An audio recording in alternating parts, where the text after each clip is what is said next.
안녕하세요, 김세희입니다. 이번 시간에는 여러분들께 좀 알려드릴 게 있어서 다시 한번 ERP 과목이 좀 추가된 내용이 있어서 이걸 영상으로 좀 찍으려고 방송을 하게 됐습니다.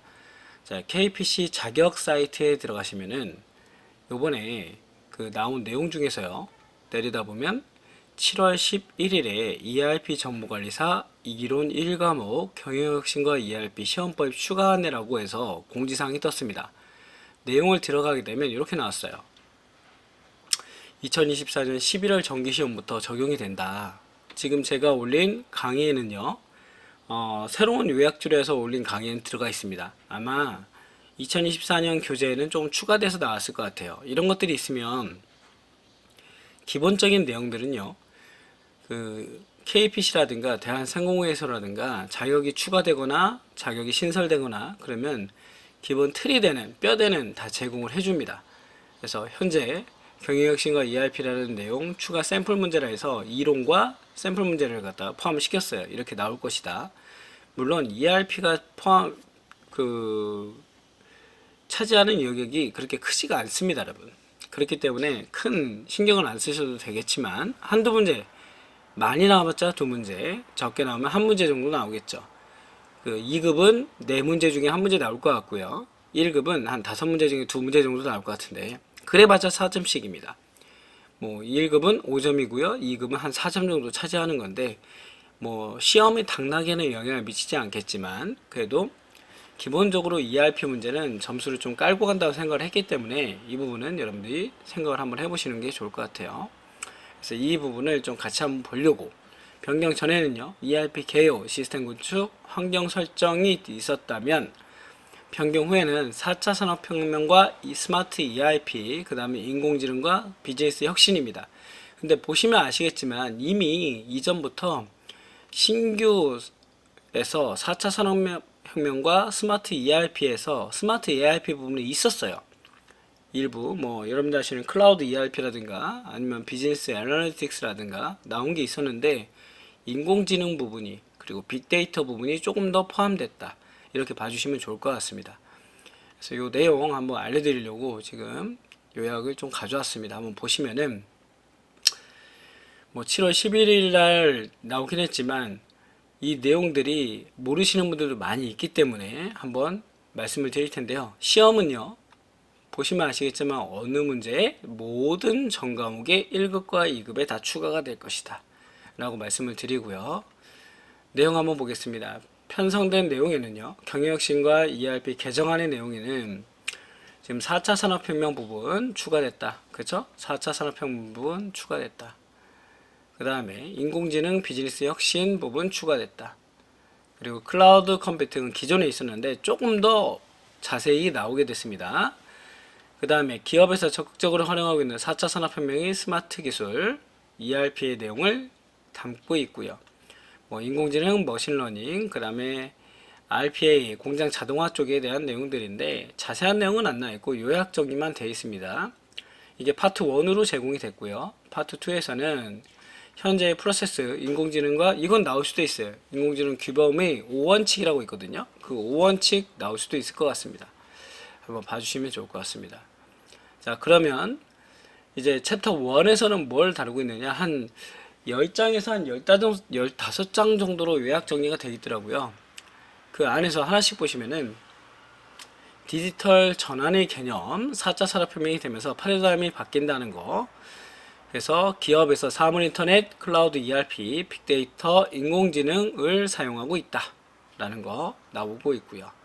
그 다음에 핵심 기술로는 사물 인터넷이 있죠. 사물 인터넷은 인터넷 오브 세잉 해가지고 사물들이 서로 정보를 주고받게 된다 라는 내용이 되겠습니다. 그래서 여러분들 보시면은 핵심 기술인 몇 개가 나오는데 그 기술의 의미하고 정의를 좀 기억해 주시면 될 것 같아요. ERP라는 시험 자체가, 그 분야 과목 자체가 생생하게 나오는 부분이 아니라요, 간단하게 개념을 알고 있습니까를 물어보기 때문에, 예를 들면 인터넷을 통해 모든 사물을 연결하여 상호 소통하는 기술을 무엇이랍니까 하면 답은 사물 인터넷, 요 정도 수준일 것 같습니다. 자, 그 다음에 4차 산업혁명 핵심 기술은 인공지능이죠. 인공지능은 AI라고 부르는 우리가 학습 능력, 추론 능력, 지각 능력, 자연어 이해 등 프로그램을 실현한 기술. 얘도 정의를 기억해 주시면 되겠죠. 정의와 연결시켜 달라. 자, 그 다음에 밑에 보시면은 다음으로 바로 넘어가 보면 이제 4차 산업혁명의 기술인 계속 나오는 거죠. 핵심 기술 클라우드 컴퓨팅입니다. 이거는 우리가 이미 배웠어요. 그래서 ISAAS, PAAS, SAAS를 시험 문제 자주 나왔었습니다. 정의 그대로 책자에 나와 있던 거고요. 그리고 좀 추가된 게 있다면 클라우드 컴퓨팅에는 종류적 분류가 있다. 퍼블릭, 공개형, 사설, 폐쇄형, 하이브리드, 혼합형 클라우드가 있다. 요거는 새로 또 나올 수 있는 부분이기 때문에 한번 기억을 해주시면 좋을 것 같고요. 그 다음에 핵심 기술 보시면은 빅데이터가 또 진행이 돼서 나옵니다. 빅데이터의 정의 보시면 규모가 방대한 디지털 데이터, 수치, 문자, 이미지, 영상 데이터를 포함한 다양하고 거대한 데이터의 집합을 말합니다. 수치나 문자를 처리하는 전통적인 데이터베이스 시스템과 달리 복잡성과 대규모를 갖는 빅데이터다. 정의 한번 기억해 보시고 여기는 또 나올 수 있는 게요. 같은 그룹에서 빅데이터의 특성을 정의한 5가지가 있습니다. OV라는 거죠. 얘는 시험 문제 나올 수도 있을 것 같습니다. 얼마 전에 새로 생긴 자격증인 정보 시각화 능력이 있었죠. 거기에 빅데이터 부분이 그 인공지능의 빅데이터 부분이 나왔었는데 거기서도 나왔던 시험 문제입니다. 다음 중 OV에 해당되지 않는 것은 규모, 속도, 다양성, 정확성, 가치 얘네 5개를 OV라고 부른다. 또 나올 수 있는 것은 빅데이터 처리의 과정이죠. 데이터 수집, 저장, 처리, 분석, 시각화로 이루어진다. 이런 것들은 개별 문제로 나올 수 있기 때문에 여러분들이 한번 봐주시면 좋을 것 같습니다. 자, 그 다음에 4차 산업혁명의 스마트 ERP가 나오는데요. 스마트 ERP는 보시면 전사적 자원관리, 원래 ERP죠. 제조, 생산, 회계, 마케팅, 인적 자원관리가 들어간다. 근데 이 통합관리 시스템이 뭐와 연결됐다? 밑에 있는 새로운 4차 산업혁명 기술과 연결됐다 라고 하는 겁니다. 이거는 이전에도 나왔던 내용들이기 때문에 한번 봐주시면 좋을 것 같고요. 그리고 비즈니스 애널리틱스 같은 경우에는 시험 문제 자주 나왔었죠, 여러분. 뭐 정형화된 데이터만, 비정형화된 데이터만 사용한다 이렇게 나왔었기 때문에 똑같은 문제입니다. 그대로 나올 거다. 그 다음에 스마트 팩토리와 ERP는 얘는 엄밀히 따지면 ERP 중에서 생산 쪽과 조금 더 연결이 많이 되겠죠. 그래서 스마트 팩토리는 공정별 자동화와 설비와 응용 시스템을 실시간 연결하고 인공지능에 대한 데이터 분석을 통해 공장 운영을 최적화한다. 즉 누구와 공장과 연결되어 있다 라고 봐주시면 되겠습니다. 그래서 스마트 팩토리는 기존의 시스템으로부터 기준 정보, 실적 정보, 설비 상태, 검사 정보 등 실시간 운영 데이터와 현장 센서, 설비로부터 수집되는 요거죠. 정형, 비정형 데이터를 모두 통합하여 이 부분이 시험 문제 이전에 나왔던 내용입니다. 자, 그 다음 인공지능이 그 챕터 2에서 따로 정리가 되고 있는데요. 인공지능은 인간의 학습 능력과 이것도 정의죠. 이 정의 기억해 주셔야 됩니다, 여러분. 정의를 보시는데 자주 나올 게 뭐예요, 여러분? 각각의 정의. 이게 뭐냐 이거죠, 뭐냐. 인간의 학습 능력, 추론 능력, 지각 능력, 자연의 이해, 컴퓨터 프로그램을 실행하는 기술을 인공지능이라 부릅니다. 이렇게 보시면 되겠죠. 그리고 발전 단계는 얘도 시험 문제 나올 수 있습니다. 계산주의 시대, 연결주의 시대, 딥러닝 시대로 발전이 됐다는 거. 그래서 알고리즘 볼까요? 인공신경망, 우리 생물학적 신경망을 모방한 것이다. 딥러닝 나와 있습니다. 딥러닝은 합성공신경망, 그 다음에 순환신경망 이렇게 나와 있으니까 한번 봐주시고요.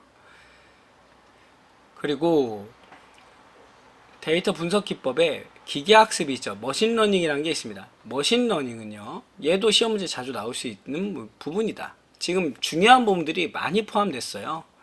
그래서 머신러닝의 정의 또 기억해 주시면 될 것 같고요. 방대한 데이터를 분석해서 기계가 학습한다는 뜻이죠. 알고리즘 형태로 기계가 학습을 한다. 그 다음에 학습에는 지도학습과 비지도학습, 강화학습이 있다는 거.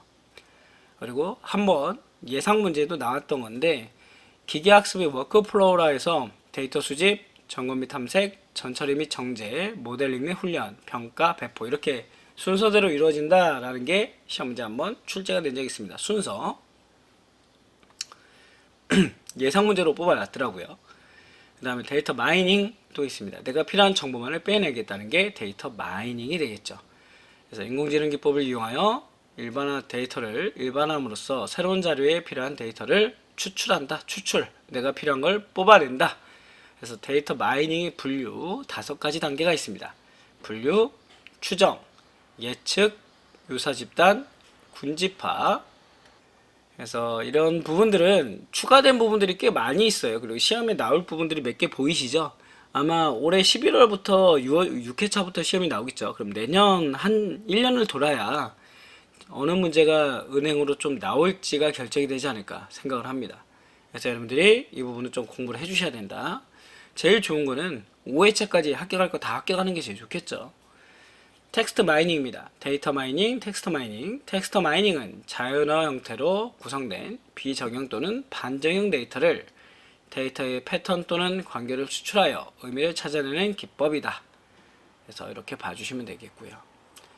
그리고 또 밑으로 내려가서 인공지능 비즈니스 혁신의 로봇 프로세스 자동화라고 나오네요. 그래서 RPA라고 부른다. 그래서 RPA는 3단계가 있다고 합니다.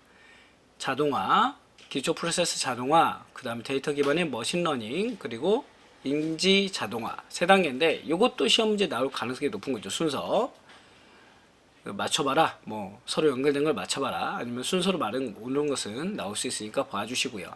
챗봇입니다. 챗봇은 채팅과 로봇의 합성어다. 즉 인공지능이 채팅 기술에 들어가서 서로 대화를 할 수 있게 만들었다. 봐주시고요. 요즘에 기업에서 소비자 대응을 위해 챗봇을 많이 사용하고 있죠. 그리고 블록체인 나와 있습니다. 한때는 이슈가 됐던 부분인데요. 블록체인이 지금 살짝 개념이 좀 중요도가 좀 낮아지긴 했지만 여러 군데에서 아직도 많이 사용을 하고 있습니다. 분산형 데이터를 형태로 데이터에 저장하는 연결체 구조체이며 모든 구성원이 데이터를 통해 데이터를 검증 및 저장하여 특정인의 임의적 조작이 어렵게 한다. 그래서 금융 쪽에서 블록체인을 무조건 도입해야 됩니다 해서 이슈가 된 적이 있었죠. 그래서 한번 봐주시면 좋을 것 같고요. 저는 그리고 가장 나오기 좀 쉬운 게 아까 빅데이터의 5가지 OV 뿐만 아니라 인공지능의 5개 규범 원칙도 좀 나올 수 있다고 생각을 하거든요. 그래서 1, 2, 3, 4, 5가 있는데 이 중에서도 제일 중요한 건 몇 항입니까? 5항이죠. 인공지능의 5개 규범 원칙은 1은 인공지능은 인류의 공동과 이익을 위해 개발된다.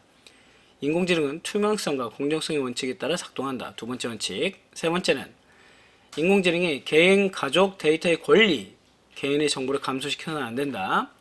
4번째 원칙은 정신적, 정서적, 경제적 번영을 누리도록 교육을 받아야 된다. 모든 시문을 받을 수 있다는 얘기죠. 그 다음에 인간을 해치거나 파괴하거나 속이는 자율적 힘을 절대 인공지능에 부여해서는 안 된다 라는 겁니다. 그래서 이 인공지능 규범 5개 원칙이 있는데요.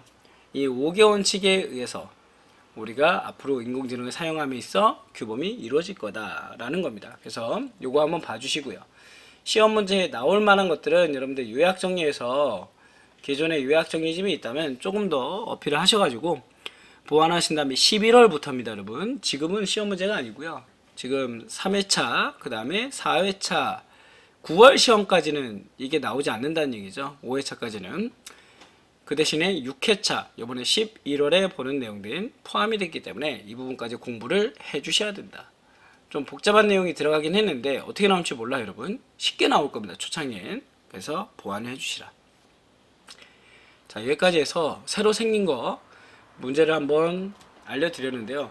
예상 문제가 아까 거기에도 몇 문제가 나와 있어요. 근데 제가 여러분들한테 보여드리고 싶은 거는 몇 문제 정도 한번 보여드리고 싶은데 아까 빅데이터의 5V가 있었죠. 규모, 속도, 다양성, 정확성, 가치입니다. 그래서 여기 지금 보시면 아닌 건 일관성이 되겠죠. 일관성은 아니다. 한번 봐주시면 될 것 같고요. 그 다음에 기계학습에 대한 설명으로 옳지 않은 것 앞에 있었습니다. 지도학습은 학습 데이터로부터 하나의 함수를 유추하기 위한 방법이다. 맞습니다. 지도학습 방법에는 분류 모형과 회계 모형이 따로 되어 있는데, 분류 모형과 회계 모형은 지도학습 방법입니다.